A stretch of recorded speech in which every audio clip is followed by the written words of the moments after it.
Membership Ceremony, which is part of our university's annual celebration of Reverend Martin Luther King. This celebration is themed this year, Expressions of Social Justice, the Time is Now. In selecting this theme, the committee, comprised of a very diverse group of student leaders, faculty, and staff, wanted to first encourage the community to think about the breadth of social issues that exist. That was because Dr. King was a man who understood that there were many social injustices. He is best known for addressing voting, education, and accommodations inequities. But he fought against the Vietnam War in part because young people often had no choice but to join the military. He also fought for pay equity for sanitation workers. That's what he was doing when he was killed in 1968. The second goal for our committee was to encourage multiple and creative voices and expressions from our students in particular.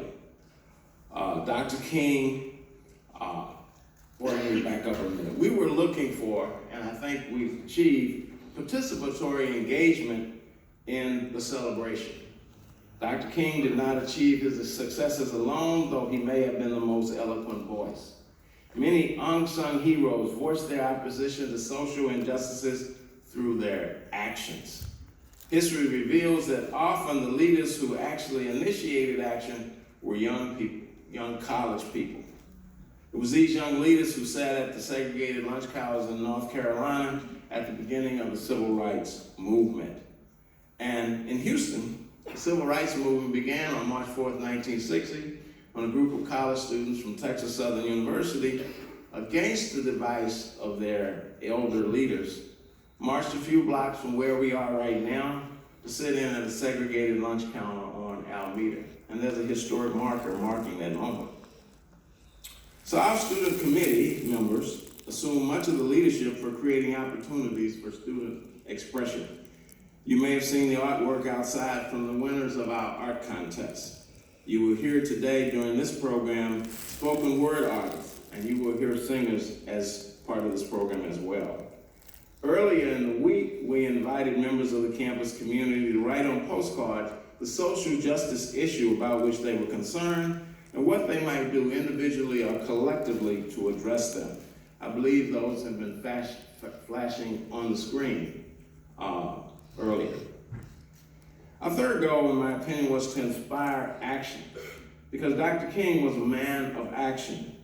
This is why we organized a day of service, which will take place this Saturday at 8 different sites, including the Houston Food Bank, the public library, various schools, and other sites. Given the social issues confronting the nation and the world, the time is now, subtext to our theme, is more than appropriate. If we are to become a just and equitable world, we must embrace what former President Obama called the fierce urgency of now. This is certainly true when it comes to climate change. It is true for those dying at greater rates due to health disparities. It's true for those wanting to go to church, synagogues, or schools without fear of being shot. It's true for people needing living wages in a country with a record low employment rate. It's true for women seeking pay equity and freedom from sexual harassment and assault. It's true for college graduates who need to escape record debt in order to launch their careers.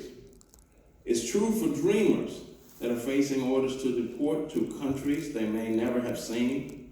Certainly true for potential immigrants seeking asylum, caught between gangs at home and officials that may separate them from their children. True for poor people in jail solely due to the fact they can't make bail. True for people sent to prison or death row erroneously, hoping that justice will come before they die.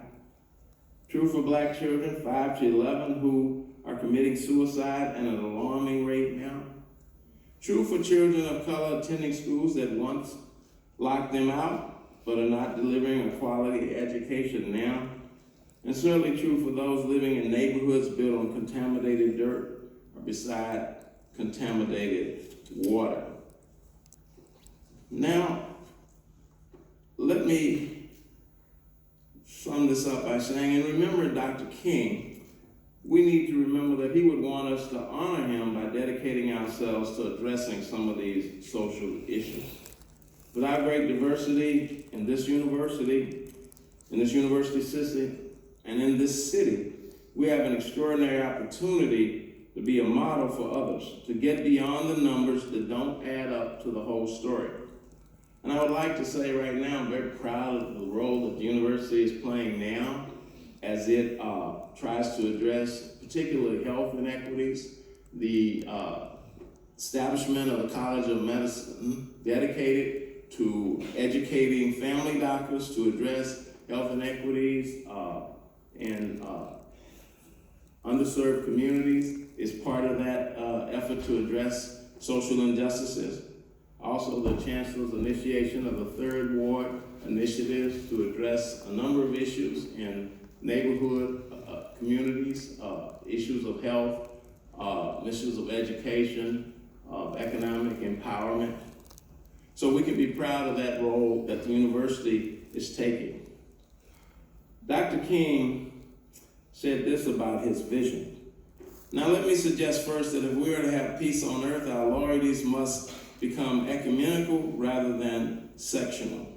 Our loyalties must transcend our race, our tribe, our class, and our nation, and this means we must develop a world perspective. Our speaker today embraces this global perspective and the need for urgent action. Her presentation represents the high point of our week-long celebration, and she is a fitting role model. In closing, let me leave you with these brief words by that famous author, Anonymous. Justice is love. Love is change. We are changed. Therefore, justice is just us. Let's do it. The time is now. Thank you, and welcome.